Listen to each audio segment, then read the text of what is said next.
Right guys, today might be the day.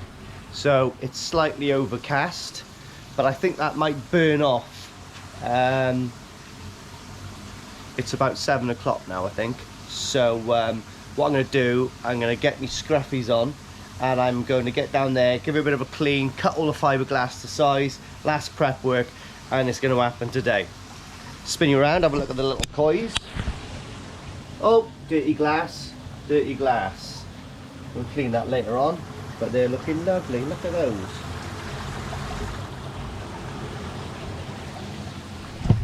So anyway guys, enough about the big pond. Let's get onto the quarantine pond. Right then guys, so we're down here, last minute clear up. Should have done that last night. Last minute clear up, gonna give it a little hoover, make sure there's no contaminants in there, try to hoover some of the bloody spiders off the ceiling again. I don't know where these orb spiders are coming from. They're not wolf spiders, thank you very much for letting me know that. But, oh, nightmare. Anyway, see you in a second.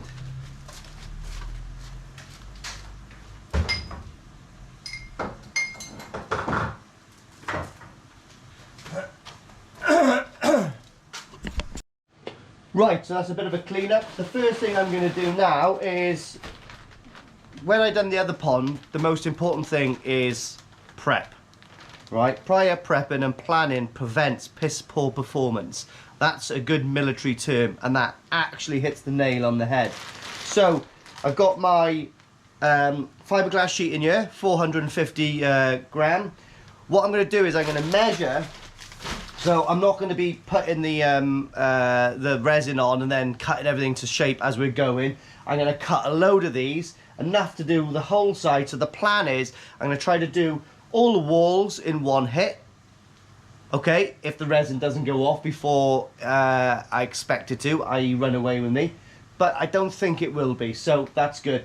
And then we're going to do the floor when the walls go off. Okay, so what I'm going to do is I'm going to measure down the length of the wall. I'm going to give it you know, 2 or 3 inches to come up onto this surface here, and also possibly, you know, a 6-inch overlap on the bottom. So basically we'll come over the wall all the way down the side, and then it will have a flat section, so then when we put the floor on, we can give it a good 6-inch overlap. Obviously the floor, I don't go up onto the walls, we just lay it flat on top so they'll bond together, and that will give you your waterproof seal on the bottom, hopefully. Now I've been told that fiberglass isn't actually, it's not actually an adhesive. It will stick to surfaces, but it's not actually a very good bonding material. So that's why you've got to key up all the areas and give it a little flap. So, you know, when it's on the top, it gives it a rigid form to hold on to, so it keeps everything nice and tight. Anyway, that's what I've been told, and that's what I've understood off videos that I've watched. Now, bearing in mind, everything I'm saying on this, you can find somewhere else on the internet. I'm just showing you what I'm doing on my pond to prove that someone like me, i.e. someone like you, can fiberglass your own pond, especially if it's a small one like this, and it costs no more than buying a liner, and it looks a lot more professional. You don't get all those folds and stuff like that for Costa, or all that rubbish, horrible stuff to get stuck in and breed all the bad bacteria. So let me measure this, and then I'm going to cut them all up on the floor in my garage. So there we are guys. Was but a split second. So 110 cm, that's what I'm going to cut the fiberglass to. Now I'm going to put some gloves on, okay? I'm not resining yet, but this stuff, okay, I'm going to bite the bullet. My forearms are going to be itching for about 3 days, because this stuff, when you rip it, when it gets on your skin, when it touches you, you just get little shards of glass. It's not glass, but little shards of whatever this weave is made of, and it itches to high heaven, okay? So if you don't want to be itchy, put a long sleeve top on. If you're pretty nails, do it in a vest. That's basically how I can describe it. Now realistically, you know, you probably want to wear a face mask with this as well. Well, do you know what I mean? I'm kind of bulletproof, so I'm not going to bother doing that. But don't do as I do as I say. Wear a face covering, because you don't really want this little shards getting into your lungs, but I don't really care for my own preservation. Right guys, so there we are. I've cut approximately the amount I need for the walls. I'll spin you around now. So there's the matting, so it's all cut to size, which will give me a 6-inch overlap on the bottom, about that much, and also a couple of inches at the top. I've got a load left for the floor. What I have done, because I had an awkward size at the bottom, I've cut a couple of little squares ready for patching and a couple of longer sections, possibly for the corners, just to reinforce them slightly. So everything's ready. What I'm going to do now is put the fiberglass sheets over there ready to go, and I'm going to think about weighing out my resin, and I think I'm going to do it at 2%, which is kind of not the lowest. You could do 1%, I guess, but it's what I'm going to work with today, I think, because it's pleasant. It's about right. I'm not quite sure exactly what the temperature is, but it's pleasant, and it's going to get hotter, so I want to crack on with this now. Ooh. Right guys, so this is going to be kind of awkward to film, so what I've done is I've just set up my GoPro on a tripod in a second. Up there you can have a little look what I'm doing, but you're going to see more of the end result more than me doing the whole thing. I'm not going to put on for an hour, but anyway, what I've done is got all my stuff prepped here, got all my sheets down there ready to do the walls, got the equipment I need, got a little razor, got some gloves, essentials, and I've got a fan. So I've got a fan circulating a little bit of air in here, because I'm telling you now that it lingers and it is absolutely horrendous. It's the worst smell in the world. So what I'm going to do is I've got things set up in here as well. I've got my fiberglass and I have my catalyst also there. I have a small weighing implement, and I use these buckets, mate, these cheap buckets from B&Q, because within 20 minutes they are set solid, whatever's not worked in, whatever gone off in there. I've got this ready to go as well. So I've got 5,000 grams of resin in there, which is about 1/3 of this tin. Always work in small little bits, especially the first concoction you make, because if you put the whole tin in and it goes off, you gut it. Do you know what I mean? You learn by your mistakes as you go along, if you're an amateur like myself on this. So if that goes off, it's not the end of the world, because I still have enough resin in there to finish my pond.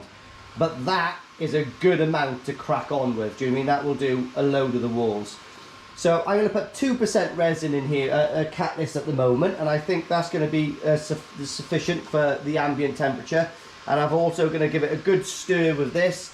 Then that goes straight in the pond. I'm going to go straight in the pond. I'll put this on quick and we'll start going. So I'll see if I can talk to you when I'm doing it. If not, I'm just going to crack on, because it's nerve-wracking, I'm telling you. Right, I would say the main thing about this is don't panic. However, easily said than done, because you've got a time limit here. So let's see what happens. Let's see what happens. Let's put this underneath.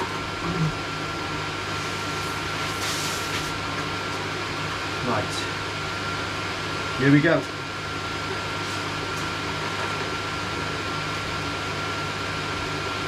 Get your roller wet. So I'm going to attempt to do this corner first, guys. So you can't really be too sparing with this. Get a good layer on, because after all, this is the stuff which is going to make it go hard, proper hard.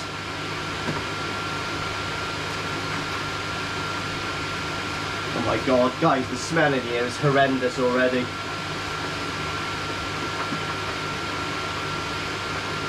Now I have got a couple of brushes to hand as well. Get right up onto the top here without destroying my Evolution Aqua equipment on that side. Oh, and we got a wasp in here with us, guys. That's exactly what we want.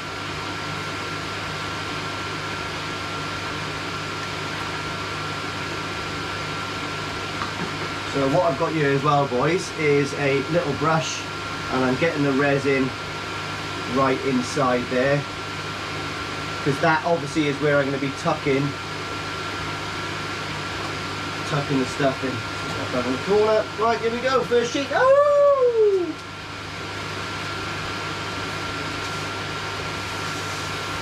Grab my first sheet. It's obviously starting to bend that way already, so may as well use that. And what we will do is I'm going to try to get it in there as best I can. I realise that this is not the easiest thing in the world to try to get that into there, but as long as I made an attempt, this needs to be cut down there.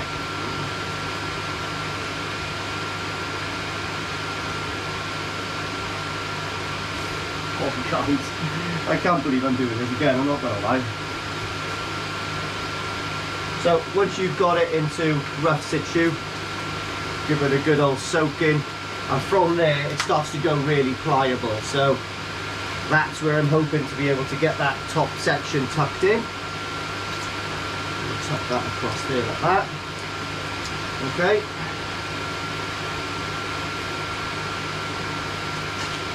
That will go into there, and that will get wet. So this stuff, sort of, when you're doing it, it's not rigid, but by the time you've soaked it, it really becomes pliable. It's really quite nice to work with then. So try to get it in place as soon as you can. Now I've got to work around here a little. So there's a nice flap actually. So we can do that and strengthen that corner like a didn't.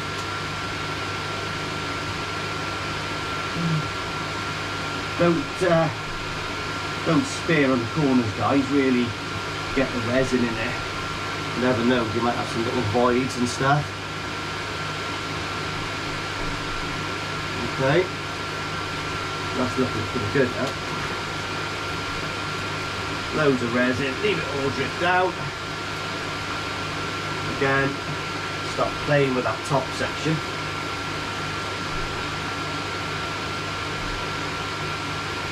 Get it on there. Right, I'll leave that all go off a little bit. Now I'm going to come across here. Soak this section. Okay.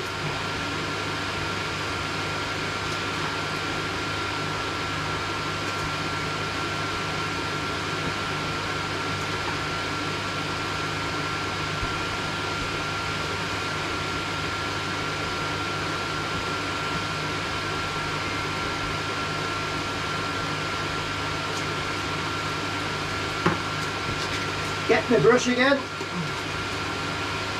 and this stuff, guys, there we are. You can see there now, that's tucked right in. It's gone really pliable. I've tucked it right in. Get it in there. So that's going to hold that up nice and rigid. You know, when it goes off, that'll give it a lip to hold on to so that little crease I've done in the block work. What I do want to do is soften all of this just to make it extra hard at the top. Put my brush back down.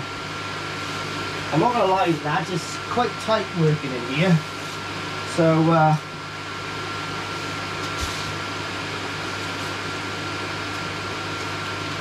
it's a little bit awkward. So I'm going to overlap these by about 6 inches again, just up slightly from the tie sides, and you can, this sheet will be a lot easier, but it is quite tight working in this pond.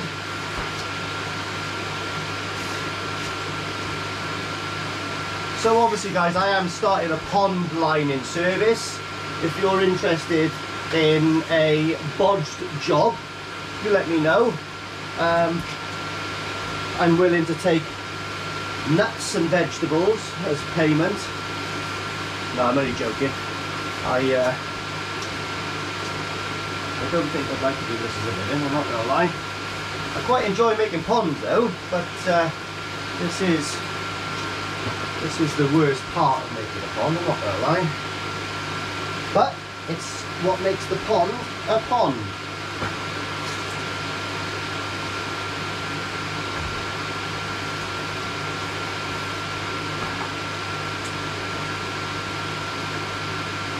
You really want to refrain from trying to get this into your eyes. let me reiterate that. You don't want to try to get it in your eyes. You really don't want to get it in your eyes. Because it is not nice stuff, guys. It is absolutely howling. This will definitely make me go blind. So bear in mind what I'm saying is, when you're rollering it, just make sure you don't do it too vigorously, because you'll get splashback, and that's not particularly what you want. I'm not gonna lie.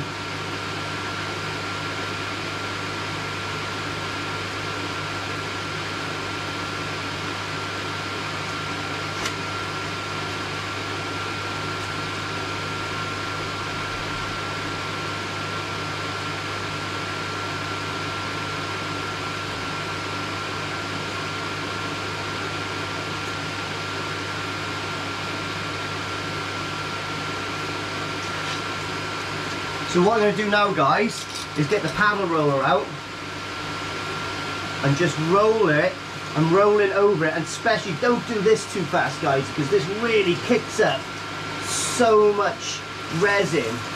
Like if this gets in your eye, it's going to be horrendous. So I'm rolling it, and what it's doing is taking out all the air bubbles that is in, well, that we're causing basically from the process of putting the fiberglass on. So we haven't got any weak spots or anything like that. And it's sort of, it's almost like, is it called screeding, where you try to get all the microscopic air bubbles out of concrete? Do you know what I mean? So that's what it's pretty much doing. It's bonding the resin. It's bonding the resin and the fiberglass together, making them one. There can be only one. It needs to be one thing, which is really good. So it's quite satisfying actually. You just push it all to the edge, and you can see all of the air being pulled away from the resin. From the matting, I mean, and it looks good.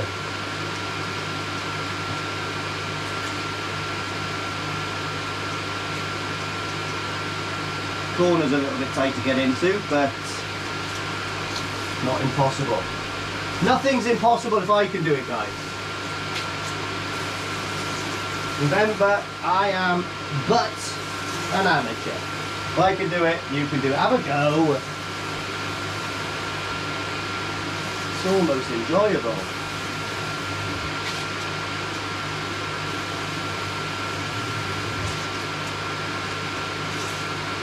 Really push it into the corners.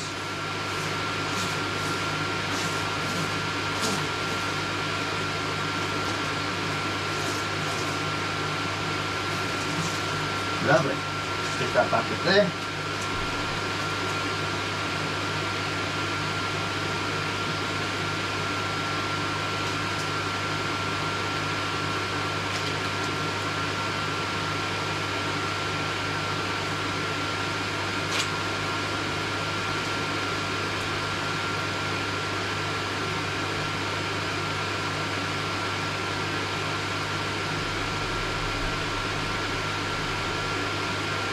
I'm hoping I can get this top lip tidy, guys. It's quite hard getting it in there, but I can just trim it if I need to at the top.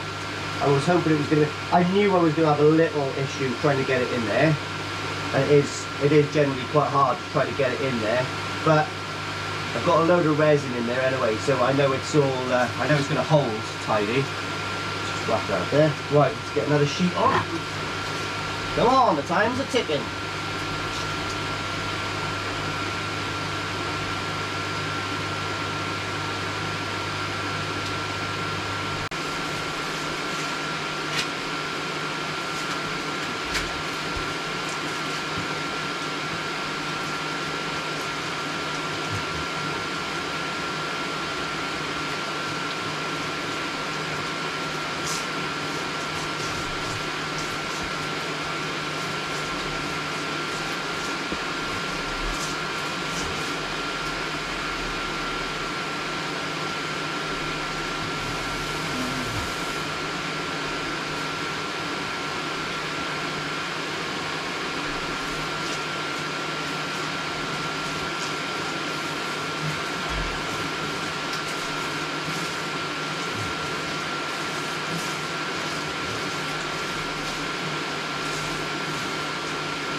Right guys, on this channel I like to be brutally honest with everyone. Now I did say I was an amateur at glassing ponds, and I do believe in learning by your own mistakes. However, things haven't gone quite to plan. No. So what's happened guys is, you've seen the last video of me glass in the pond. Yeah, was going like a champ, was going really well. Until I got to one far corner and came back on myself and realised, okay, so what's happened is the foam that I've used for this pond has obviously had some sort of chemical reaction with the resin. Now, I honestly didn't think there was going to be a problem, but there was a problem. So what's happened is, when I've been putting the resin on, it's been slowly eaten away at the foam. So I guess the chemical makeup of this foam is different to the Kingspan foam that I've been using on the other pond. I'll be honest with you guys, I'm gutted, but I'm going to bounce back, and what I'm going to do later on is I'm going to spin you around in a minute and I'll show you the problems that I've had. But I've pretty much done all the walls, all the bottom drain, everything, and then I've realised, nah, this is non-salvageable. Plus, what's happening is the foam is melting in such a way where there wouldn't be any insulation properties anyway, because obviously it's been compressed in. So what I'm going to do is, it's not the end of the world guys. I am going to leave all the fiberglass cure now for the next couple of hours in this heat. And I'm going to go out with the family, get the stink of fiberglass out of my nostrils, and I'm going to come back and I'm going to strip this pond back out. It'll take me an hour to get right back down to the bare bones again, and in the meantime I'm going to go down and I'm going to pick up some Kingspan insulation, 25mm insulation to go on the walls, which again, maybe I should have just stuck with what I know to start with. It worked on the other pond, it would have worked on this one, but I thought, you know, hey, we'll try something different. And we did try something different, and it didn't work. So this is a good learning video for everyone else. Don't do what I've just done. So that product that I showed you on the last one, the underfloor heating 10mm sheeting, is not the way to go guys. I think it's going to have to be Kingspan. So that's what I'm going to do. I'm going to strip this out, I'm going to prep all the pond again, and well, I'll be back with you at some point in the next few days with a new fully insulated pond ready for fiberglassing.